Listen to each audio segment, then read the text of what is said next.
Bwana Yesu asifiwe. Karibu katika ibada ya ukombozi na ukuja kwako na mimi Pastor Miamba. Na leo tunaenda kufanya maombi ya ukombozi ya mahusiano, uchumba na ndoa, ambapo tunataka twende tukafanye ukombozi katika kona hiyo, tukirejesha vile vitu ambavyo vinakosekana, ambavyo Biblia imeeleza dhahiri kabisa mahusiano ya mwanadamu na Mungu hayana utofauti sana na yale mahusiano ya kimapenzi kati ya mtu na mwenza wake, kati ya mtu na mchumba wake. Na kama vile ambavyo mahusiano yanaweza yakawepo, lakini pia mahusiano yanaweza yakapotea, yakaibiwa, yakaharibiwa na adui. Ndivyo hivyo ambavyo tumeona katika bustani ya Eden. Mungu ana mahusiano na mwanadamu, lakini adui anakuja anayaiba mahusiano hayo kwa kuyaharibu. Lakini mpango wa Mungu wa urejesho wa mahusiano unafanyika, na Mungu anarejesha mahusiano kwa njia ile ile ambayo Mungu alirejesha mahusiano. Ndio njia ile ile ambayo Mungu anaenda kuitumia kurejesha mahusiano yako wewe na mwenza wako, ama wewe na mchumba wako. Tunaenda kusoma katika kile kitabu cha Efeso sura ya 2. Nitaanza kusoma ule mstari wa 13. Maandiko yanasema, lakini sasa katika Kristo Yesu ninyi mliokuwa mbali hapo kwanza mmekuwa karibu kwa damu yake Kristo. Tunaona hapa tu mstari huu unatambulisha kwamba damu ya Yesu inaweza kumleta yule aliyekuwa mbali na mwenza wake wakawa karibu tena. Damu ya Yesu ilituleta sisi karibu na Mungu. Ipo damu ya Yesu ambapo ndoa yako na mahusiano yako utapambana kwa akili yako, lakini utakapoihusisha damu ya Yesu itaenda kurejesha mahusiano. Wale wawili watakuwa mtu mmoja tena. Yale mahusiano yatarejeshwa kwa damu ya Yesu. Lakini tunaona mstari wa 14 unasema, kwa maana yeye ndiye amani yetu, aliyetufanya sisi sote tuliokuwa wawili kuwa mmoja, akakibomoa kiambaza cha kati kilichotutenga. Sasa tunaona hapa mahusiano yanapokuwa yakiharibika, maandiko yanaeleza kwamba wale wanapooana wanakuwa si wawili tena. Katika ulimwengu wa roho wanakuwa mtu mmoja, wanapatanishwa, wanakuwa mtu mmoja. Kwa hiyo hakutakuwa na kutengana, bali panakuwa na mtu mmoja. Lakini uharibifu unapoingia, kuna hali ya kutokuwa pamoja. Amani inaondoka. Anasema wale ambao tulikuwa wawili sasa tunakuwa mmoja. Ile Mungu anarejesha wale ambao walikuwa wawili wanakuwa mmoja. Kama hivi tunavyoenda kufanya sasa, wale ambao walikuwa wamejitenganisha katika ulimwengu wa roho, mnajikuta hamna amani. Anasema hiyo amani inapoondoka, hawa wawili tena hawawi kitu kimoja. Mnapokuwa na amani ndio mnaletwa kwenye kitu kimoja. Amani inapoondoka, kila moja katika ulimwengu wa roho anakuwa anatembea kivyake. Alafu anasema tukibomoa kiambaza cha kati. Huwa kwenye mahusiano kuna viambaza. Tunaona mahusiano yetu sisi na Mungu palikuwa na kiambaza cha kati ambacho kilizuia kuwa na mahusiano ya karibu na Mungu wetu. Sasa ndivyo ambavyo adui huwa anafanya, anaweka kiambaza cha kati kwenye mahusiano. Mnajikuta hamna tena ukaribu na mme wako ama na mke wako ama na mwenza wako. Tunapoenda kubomoa hicho kiambaza cha kati kwa damu ya Yesu, tayari mahusiano yatarejeshwa. Kitakachoanza kurudi ni ile amani. Ndipo maandiko yanaeleza hapa, kwa maana yeye aliye amani yetu, aliyetufanya sisi sote tuliokuwa wawili kuwa mmoja, akakibomoa na kile kiambaza cha kati kilichotutenga. Alafu anasema hivi, naye akiisha kuondoa ule uadui kwa mwili wake, ndio sheria ya amri yake, ya amri zilizo katika maagizo, ili awafanya hawa wawili kuwa mtu mpya mmoja ndani ya nafsi yake, akafanya amani. Angalia, kuna vitu anavyoongea hapa kwamba kuna uadui. Kuna uadui. Ukiingia uadui, nakuta kuna mtu yuko kwenye mahusiano, yuko kwenye ndoa yake, lakini kuna uadui. Unakuta kuna vitu ambavyo vinafanya kwa sababu mbalimbali mnakuwa maadui. Halafu anasema hivi, tunapokuwa maadui, Mungu anasema naturejesha kuwa tena watu mmoja kwa upya. Yani ndani yetu tunakuwa mmoja kwa upya.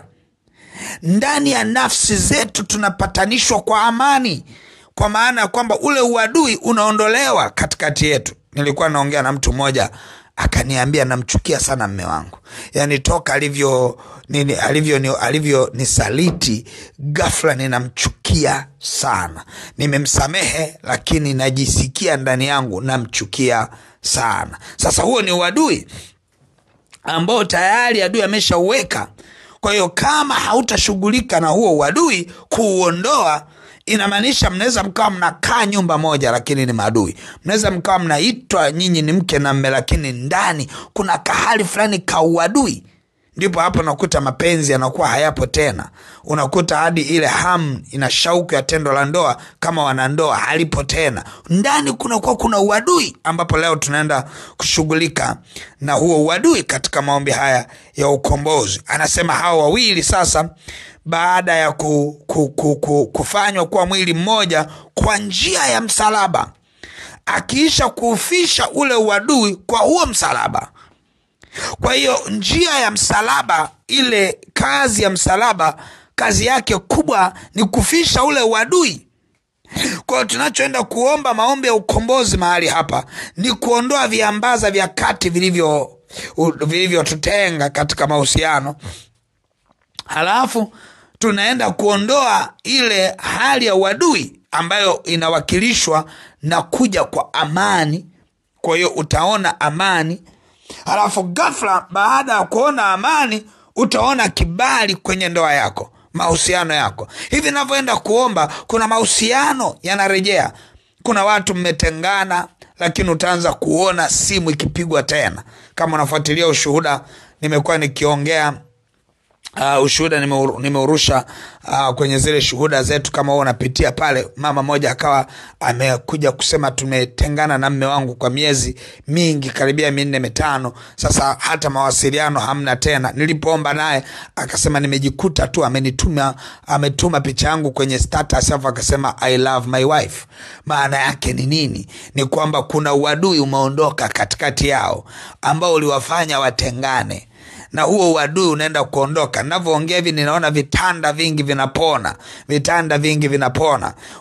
Watu wengi wanaishi kwenye ndoa lakini shauku zao, hamu zao hazipo kwa wanandoa, zinajikuta ziko nje kwa sababu ndani kuna uadui. Kuna viambaza vya kati shetani ameviweka ili kuleta uharibifu. Hivyo viambaza vya kati vinaenda kubomolewa kwenye maombi haya ya ukombozi, na unaenda kukombolewa wakati huu, unaenda kuwekwa huru na giza halitaona mahusiano yako tena. Vile viambaza vya kati pia huwa vinawatesa, kama havijabomolewa vinawatesa hata wale watu ambao hawajaolewa bado. Unakuta viambaza vya kati havikukutanishi na mume wako, unajikuta unasubiria tu, unasema namsubiria Bwana, lakini haukutanishwi na mwenza wako, haukutanishwi na mume wako ambaye yuko serious. Unajikuta tu unakutanishwa na wale watu ambao wakucheza tu, wakupita tu, hawana dira kwamba utakuja kukuoa. Hivyo viambaza vya kati tunaenda kuviharibu leo. Kama unaamini ya kwamba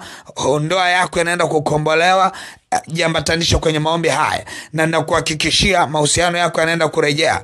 Maandiko yanaeleza vile ambavyo Mungu alirejesha mahusiano yake kwa watu wake, yani mimi na wewe, ndivyo ambavyo Mungu anarejesha pia mahusiano kati yako wewe na mwenza wako. Utajikuta ghafla unaanza kumpenda, na utajikuta ghafla anaanza kukupenda. Utajikuta ghafla unaanza kupata mwelekeo wa uchumba wewe ambaye hujaolewa. Utajikuta ghafla, kuna wengine pia kutakuwa na changamoto kidogo, ghafla utajikuta uchumba umevunjika kupitia maombi haya. Ujue tayari shetani anaondoka, ujue tayari Mungu anapruni majani ambayo hayana kazi. Kwa hiyo utajikuta unaletewa mtu aliye sahihi, kwa sababu maombi haya huwa yanapita, yanakata, yanaharibu kila kilichowekwa kwa kiambaza cha kati kukuzuia wewe usiwe na mahusiano ya karibu na mwenza wako, ama kukufanya wewe usikutane na mume wako ama na mke wako. Hiyo viambaza vya kati wakati vinakatika na unaenda kuwa na furaha, unaenda kuwa na amani siku ya leo. Nataka niende mbele za Bwana niombe kwenye maombi haya ya ukombozi. Utaona jinsi ambavyo Bwana anaenda kukuhudumia kwa namna isiyo ya kawaida. Unaenda kuhudumiwa na Bwana na utakuja kushuhudia. Nataka ushuhudie nini kimetokea baada ya maombi haya, kwa sababu mara baada ya maombi haya utaona amani ambayo haijawahi tokea, utaona furaha ambayo haijawahi tokea, utaona mahusiano yakirejea, utaanza kuwa na shauku na mwenza wako, na mwenza wako atakuwa na shauku na wewe. Utajikuta kuna vitu vimepinduka, utajikuta unaanza kuongeleshwa lugha nzuri, utajikuta unaanza kuletewa zawadi. Kuna vitu huwa vinawekwa viambaza vya nguvu za giza, vinapoenda kuondoka unaenda kupokea sasa ile furaha ya mahusiano ambayo Mungu ameiweka kati yako wewe na mwenza wako. Nataka tuende mbele za Bwana. Baba mtakatifu, katika jina la Yesu Kristo wa Nazareth, Mungu aliye hai, ninakuja mbele zako kwa moyo wa shukrani kwa ajili ya maombi haya ya ukombozi katika mahusiano, katika ndoa hii ambayo imepoteza mwelekeo, ndoa iliyopoteza upendo. Roho Mtakatifu, narejesha tena kwa nguvu zako na kwa damu yako, kwa ile kazi ya msalaba, na ile nguvu itokayo katika kazi ya msalaba ikarejeshe vyote vilivyoibiwa na adui. Inaenda kubomoa na vile viambaza vilivyojengwa, vile viambaza vya kati ambavyo vikaiba na amani katika ndoa hii. Kwa jina la Yesu ninaamuru ile amani inarejea leo katika jina la Yesu, na lile giza linatoweka lililoleta viambaza katika ndoa yako, vile giza lililoleta viambaza katika uchumba wako, hata uchumba wako usiwe na mafanikio, hata ushindwe kwenda katika hatima ya kuolewa ama ya kuoa. Tunaondoa viambaza vya kati alivyoviweka adui katika jina la Yesu. Ewe Lucifer mlaaniwa, mwenyeji wa kuzimu, na malaika zako mnaoweka viambaza, mnaoleta kuta, mnaoleta uharibifu kwenye maisha ya ndoa, mnaoleta giza kwenye uchumba, naamuru leo giza litoweke kwa jina la Yesu. Ule uchumba unakombolewa, ile ndoa inakombolewa, vile viambaza vinabomoka, zile kuta zinaanguka, yale mahusiano yanarejea, ile shauku ya ndoa inarejea kwa jina la Yesu. Ile shauku ya tendo la ndoa kwa wanandoa wale wanaonisikia wakati huu inarejea katika jina la Yesu. Unarejeshewa shauku ya ndoa, shauku ya tendo la ndoa kwa mwenza wako kwa jina la Yesu. Unarejeshewa leo kwa jina la Yesu. Ile shauku inarejea leo kwa jina la Yesu Kristo wa Nazareth, Mungu aliye hai. Ile hali ambayo adui amekutenga na mwenza wako kwa kuleta maumivu yasiyo ya kawaida unapokutana na mwenza wako, ninaing'oa hiyo hali katika jina la Yesu. Ninaibomoa hiyo hali katika damu ya mwana kondoo. Roho chafu zinazoleta magonjwa ya wanawake ili kuzuia asikutane na mume wake, ninang'oa katika jina la Yesu uharibifu huo. Hiyo hali unayokukuta hata unashindwa kukutana na mwenza wako, hata kukutana na mume wako, ninaiharibu hiyo hali kwa jina la Yesu Kristo wa Nazareth, Mungu aliye hai. Discharge zinazotoka sehemu zako za siri kuharibu mahusiano yako na mwenza wako, ninaharibu katika jina la Yesu mipango ya giza hiyo. Majini mahaba, mapepo mahaba yanoleta fitina katikati ya ndoa yako na kuleta ukuta na kuleta mahusiano na kuharibu mahusiano, ninaamuru enyi majini, mapepo mahaba, toka, achia ndoa hii kwa jina la Yesu Kristo wa Nazareth. Ng'oka enyi mapepo mahaba, ng'oka, achia ndoa hii kwa jina la Yesu Kristo wa Nazareth, Mungu aliye hai. Baba, ninalibariki na kuliinua jina lako. Kila uharibifu wa mapepo mahaba uliofanyika katika ndoa hii, ninaamuru ndoa hii ikombolewe kwa jina la Yesu na kwa damu ya mwana kondoo. Natangaza ukombozi, natangaza furaha, natangaza ushindi tena kwa jina la Yesu Kristo wa Nazareth, Mungu aliye hai. Baba, asante kwa rehema na neema, kwa maana ndoa imerejea, mahusiano yamerejea, na uchumba umerejea katika jina la Yesu Kristo wa Nazareth, Mungu aliye hai. Amen, amen, amen. Mungu wangu akubariki sana. Kupitia maombi haya kuna ukombozi umeshaingia tayari kwenye ndoa yako. Utaona ukombozi umeingia kwenye mahusiano yako ya uchumba. mara nyingi sana mapepo mahaba huwa yakija yanaleta uharibifu. Unaweza usigundue, yanaweza yakawa kwa mume wako ama yanaweza yakawa kwa mke wako.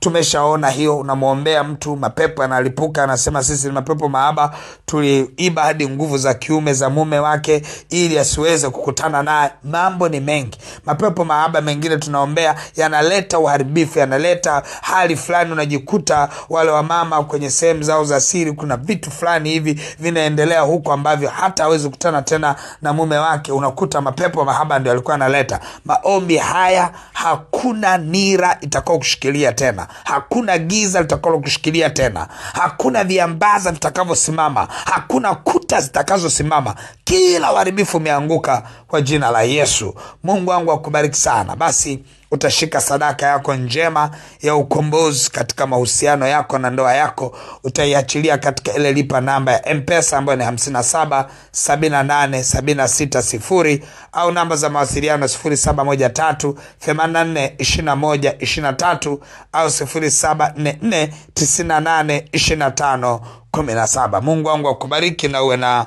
wakati mwema. Amen.